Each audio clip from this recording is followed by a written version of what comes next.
All right, we'll call the facilities meeting to order. President or myself, Randy Brewer, Deacon Travis Caldwell, Kim Clifford is absent. We do have a quorum. So we've got a couple of quick things, so I don't think it'll take very long. The first item we have up is Shelton Barnett is here. Now, I think we've talked about this in a previous meeting. I don't know if it was facilities or some other meeting, but he mentioned about the communication tower that's going to be constructed out at the Dickey Training Center. And we've got the contract now, or lease, I guess you'd say. Shelton, I'll just turn it over to you and let you speak to it. What it is, the package, Tennessee Advanced Communication Network, they've sent basically the lease contract. Yeah. They will come in, they will build the tower and maintain the tower. Basically, if we let them on the property, we get to use the repeater. It's about a $3.5 million project that they're going to pay for. So to me, it's a no-brainer. We get to use it. Who is it again? Hacking, State of Tennessee's communications network. My communications equipment currently is operating on that. I am on time standing in this room talking. However, because that tower doesn't exist, I'm having to go across FirstNet Savior. So, them putting that tower there gets it to where our radios are more dependable because of the communication stuff being right there and not dependent on FirstNet. It's a prime location because the city of Lawrenceburg, we're standing at, where everything for the county's at, and David Crockett State Park is there. That covers that whole intact, and they're having troubles getting coverage inside David Crockett Park. For us, it gives us those talk paths, and for free. State maintains every bit of the equipment. We just get to use it. So it's one of those no-brainers. So they're doing it because the state park next door, that's why they're doing it? Yes, that's the biggest thing.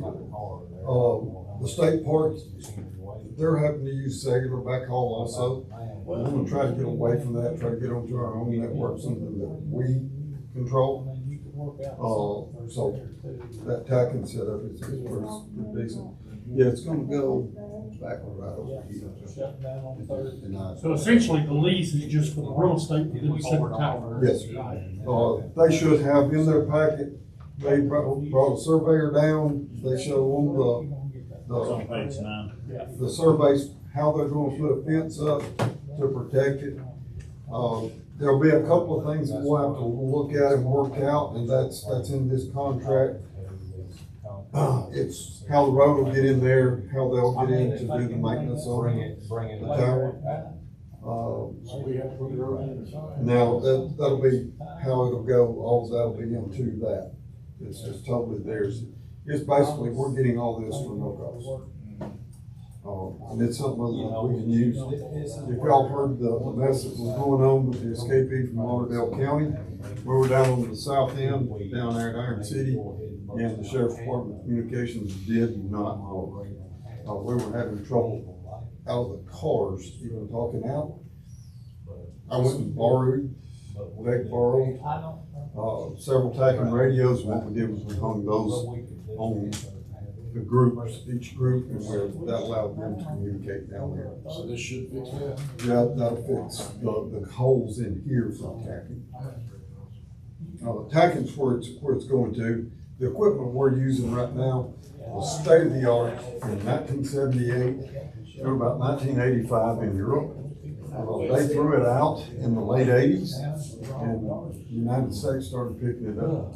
It's a very similar type of communications that there's 2-time slots.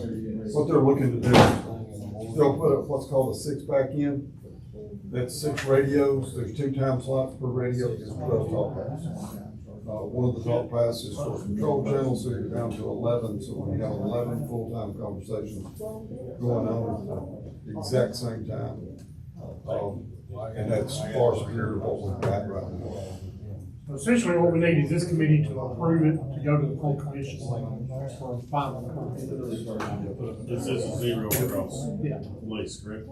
Yes, but it costs us nothing. They pay us nothing, we pay them nothing, but we're getting the use of that Yes. $3.5 million tower. I can't make it. I need a motion to approve. No, this video. Randy made the motion, do I hear a second? Second. Got a second, motion and a second, any other discussion? You sure look good there for a moment. All right, all in favor? Any opposed? Motion passes. All right, one other item. We've had that conversation a lot, that package is wicked. Commissioner Burnett had approached me following a previous facilities committee meeting, and I'll just turn the floor over to you and let you explain what this is. So, I don't know who all has seen the new tennis league that they started last year. It started, of course, the package you got, it started with 35 kids last year, which primarily were middle school and high school tennis players.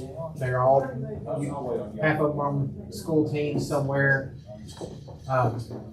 This year it's grown to 55, so they picked up 20 just from fall.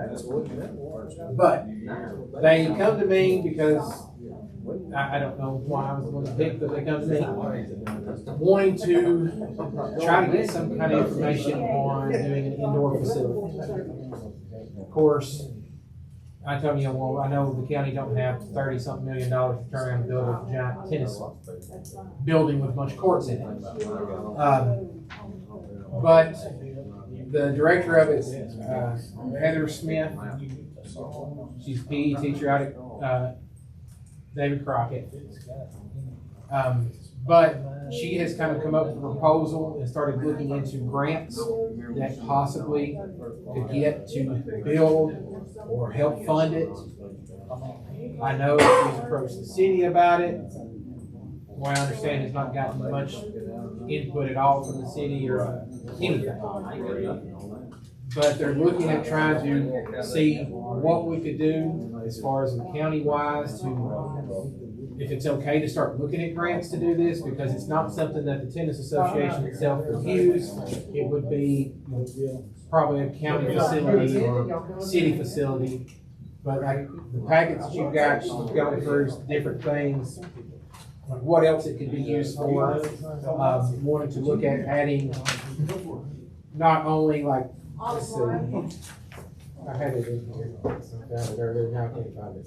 I think it was like 6 tennis courts, an Olympic-sized swimming pool, track, like indoor track, pretty much a multi-purpose recreational facility. I can't say that for anything. Come up. So as long as those are they're proposing no armory side.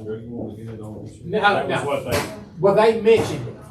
They mentioned, well, what about that? And I told them, I said, well, you're gonna have to look at, half of that's owned by Rotary, half of that's owned by the city. That's a whole other idea. Well, my whisper was, Shelton said, as long as we give him somewhere to park his stuff. But They talk, the pool, do they mention anything in here about how, I mean, I know this is really early on, I get that. It would be cool, but have they mentioned anything about like who would be over the pool? Because I mean, you gotta have lifeguards and, yeah, that's kind of where, what I've been looking at after she's brought it to me and everything. One thing that we don't have as a county is a Parks and Recreation Department for the county. Cities have got one, but the county don't have one. And if this was something that was to happen, we're gonna have to have somebody that works that. You're going to have lifeguards, you're gonna have somebody running it, full-time people. But, I know, I mean, I've literally thought about that. yeah, I mean, I had mentioned that too. But I know as far as like, if it was, the county was anything, it would have to be a county facility. That's why I went to Scott for it, because to be honest, I'm not 100% sure where to tell them to push to really go for it.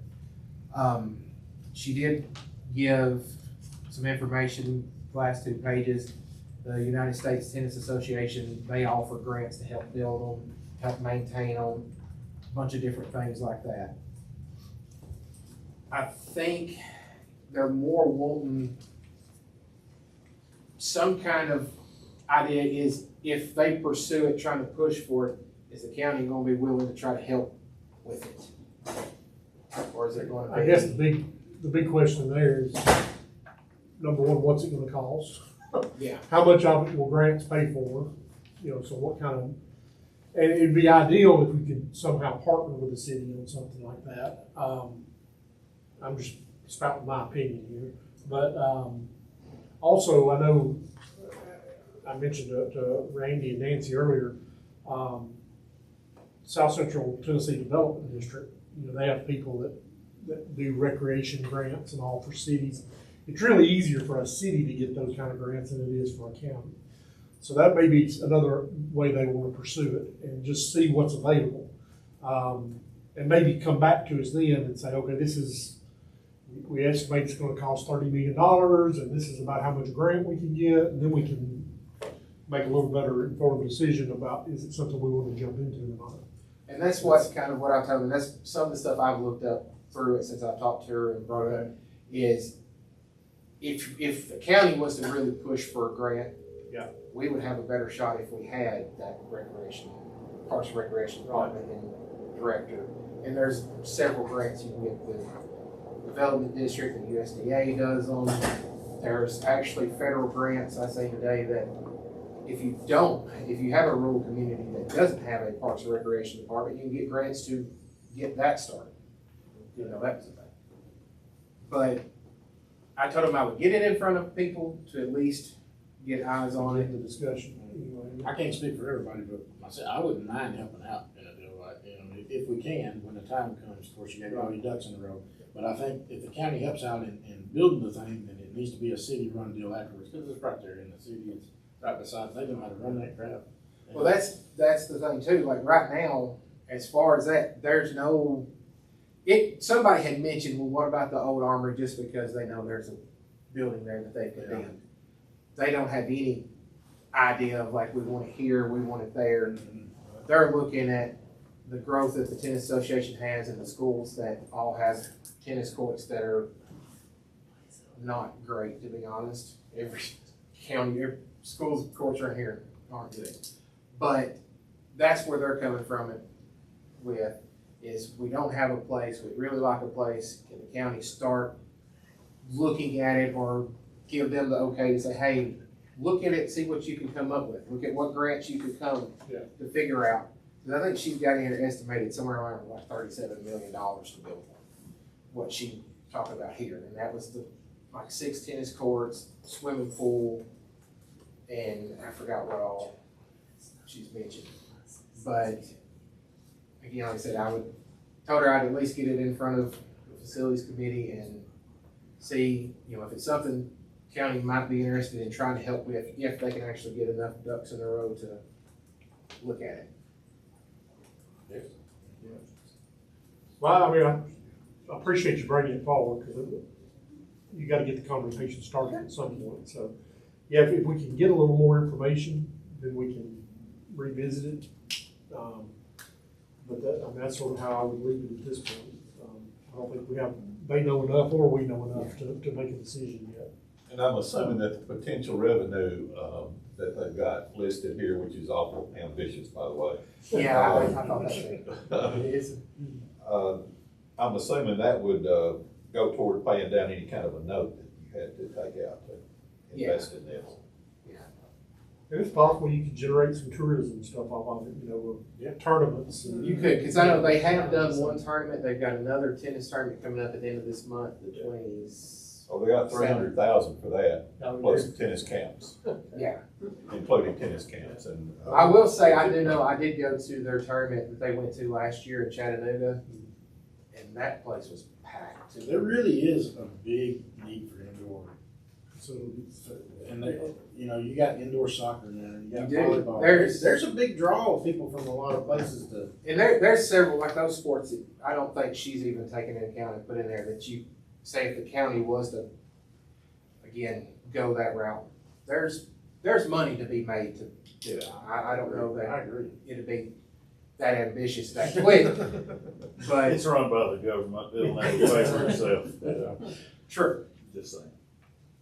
And that, I mean, that's actually something in this part of the state we really don't have. We don't, I mean, south of Nashville. I mean, or south of Franklin, I guess. Franklin's got a lot of indoor facilities like that. Or It'd be even, a you know, serious draw. like I said, talked about like you go into that the Chattanooga last year. Yeah. They don't, city that big don't have one. They had to use an indoor facility, but it was, I can't think of the big private school over there. Starts with an M, but that's, Cali. yeah, McAllen. Yeah. That's where they wound up having to go, was to McAllen to use their facilities. In which I know the USTA turned around and did a giant freaking check for doing that, but. So there's money to come in, but there's a lot of steps and money that's gotta go forward first. Right. All right. Anybody else got any questions or comments? Or? Like I said, I don't think we know enough on either side just Yeah. yet, but if we can get a little more information. then- Well, that's what, I just, at least get it. Just tell them we're not opposed. Yeah. Yeah, I mean, that's the main thing, is I would tell you, because when they took it to the city, they were pretty much just brushed off completely. Yeah. There was no interest whatsoever, couldn't get in front of anybody. You know, like the pool up there costing money and stuff like that, so I mean, you gotta have a pretty good plan. You do. to present. All right, do you want to have anything else? I got one thing I want to bring forward, Okay. real quick. And I don't know exactly what channels got it, but the high school football team, they're looking at doing a new, locker room. I don't know if you've ever been in that locker room up there, but it's terrible. God, it's terrible. And there's a lot of new youth excitement going on in the football program. The coach has, drawings and stuff like that, has some bids, from a couple contractors. Looking at should clear just to get the building up, not the inside, but, building up the AC and all that stuff, $120,000. Now, they're not asking for every bit of that to come from the county, but what I wanna put forth to you is if they can raise half of that on their own at some point this year, next year, whatever, if the county would, you know, possibly fund the other half of that. Now, once the building's up, then he's gonna look at, they have kids that parents do cabinetry and all that stuff to do the lockers and flooring and all that stuff. It could be a gradual process, but I think it'd be fair if the team itself or whatever can raise half of the funds for their own stinking locker room. Sure to God we can come up with the rest. It's not like we're talking $1 million, we're talking $60,000. I just want to put that. Would that need to come to us through the schools? So that's what I don't know. Well, we talked about that some, about maybe him submitting it at least through his principal to the school board.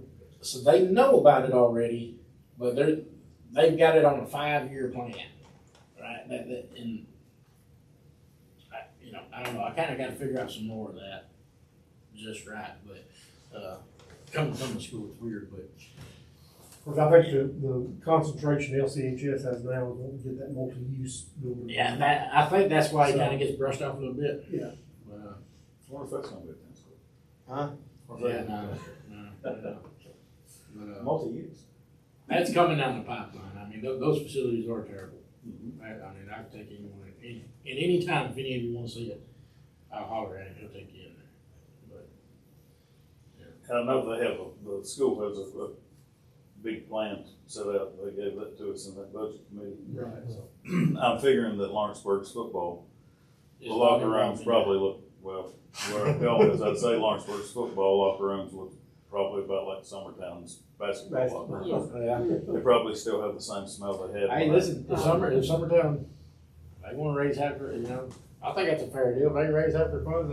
Well, that's how we did the lights on the baseball and softball field up there, is we raised half the money in the county, paid the other half. That's been 20 years ago. I think there was something else in the county they did that way back then. I can't remember what it was, but. Yeah, we used to have booster clubs and all that, but that's kind Yeah. of, the government kind of stomped that out because then. Rutherford you have County killed that. Skin in the game, you say, no, that's what we're doing this, it's our money. There we go. Rutherford County got caught paying coaches under the table from the Booster Club. That's what happened. That's what you're supposed to do. Yeah. That's right. Go Texas, All right, no one has anything else, I'll entertain a motion to adjourn. So moved. All right, we're adjourned. Thank you, everyone.